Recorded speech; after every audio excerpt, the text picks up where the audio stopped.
things or trust him to do certain things because I already know from past experience probably ain't going to happen. Untrustworthy. I got to move on. Unloving. That means without or destitute of natural affection. That is, filled with desire for unnatural affection. Experiences with husband or wife or same-sex partners in the homosexual and other sex deviation sins. Of verses 24 through 28, we already talked about some of those things. Unloving. Unloving. Listen. Grandma Parnell used to say years ago, if I can still say it right, she used to say it, and I think I caught on to it. She said, and I think it was when I was a teenager, she said this because I was dating and stuff like that, you know. She said, love's the feeling that you feel when you feel like you ain't never felt the feeling before. Love's the feeling you feel when you feel like you ain't never felt the feeling before. There may be some merit to that, but let me tell you what love is. No one knows genuine love until, first of all, they know the love of God. You can't even begin to understand love until, first of all, you know the love of God. And we talk about falling in love and being in love and all. Listen, love's a choice. It's a choice. It ain't just a feeling just drops out of the sky, falls in that. It's a choice. You choose who you're going to love, who you want to love, and who you want to love. You make choices in all that. That's why when you take that marriage vow, you better don't take it based on a feeling. You better don't take it based on a warm, mushy feeling on the inside. You better base it based on your choice and who you want to obligate the rest of your life to. Is this person trustworthy? Is this person loving? Is this person all these things that we need to have in a spouse? Can I rely on them? Can I trust them? When we have a little spat, can I still love them? When we don't agree on everything, can I still love them? Amen. Lord of mercy, I got to move on. Unloving. He goes on, unforgiving.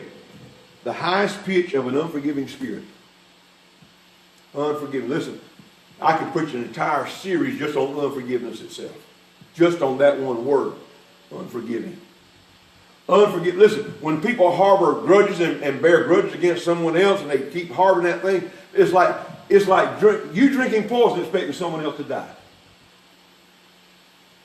When you harbor that unforgiveness, when you won't turn that unforgiveness loose, listen, the word forgive means let it go. That's what the word forgive means in the original language. It means to let it go.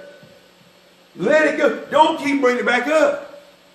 Don't keep throwing it up in somebody's face. Forgive them and let it go. Forgive them and move on. Listen, matter of fact, unforgiveness is one of the biggest sins that Jesus preached about and he taught about.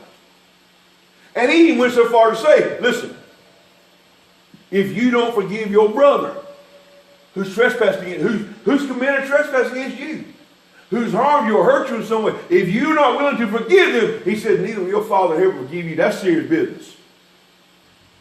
That is serious consequences. He says, if you will not forgive them, you don't need to expect God to forgive you. But if you will forgive them, let them go, then your Father in heaven will forgive you your trespasses and sins. Forgiveness is a way of life. Forgiveness is something that doesn't just, you don't feel like doing. It's something you have to walk in. It's something you have to determine, I'm going to walk in forgiveness. Now, let me clarify something else about that term forgiveness as well. If you forgive somebody, you should, and that's all well and good. Again, that doesn't mean you can ever trust them again. Understand what I'm saying? Forgiveness is always possible. Always. There's never a time when forgiveness is not possible. Never. Reconciliation, though, is another story. You can forgive, but you may not be able to reconcile. It's kind of like Charles Capps years ago. I read a story about Charles Capps. Charles Capps, before he even became a preacher, he was already a multimillionaire before he became a preacher. He was in business with this guy early on in his business, and he was in business with this guy, and this guy stole $10,000 from him before he ever attained the status of a millionaire. This guy stole $10,000 from him. rooked him of $10,000. He said, I went to that guy, and we talked. He said, I told him, I forgive you. You ain't got to worry about paying it back. I forgive you.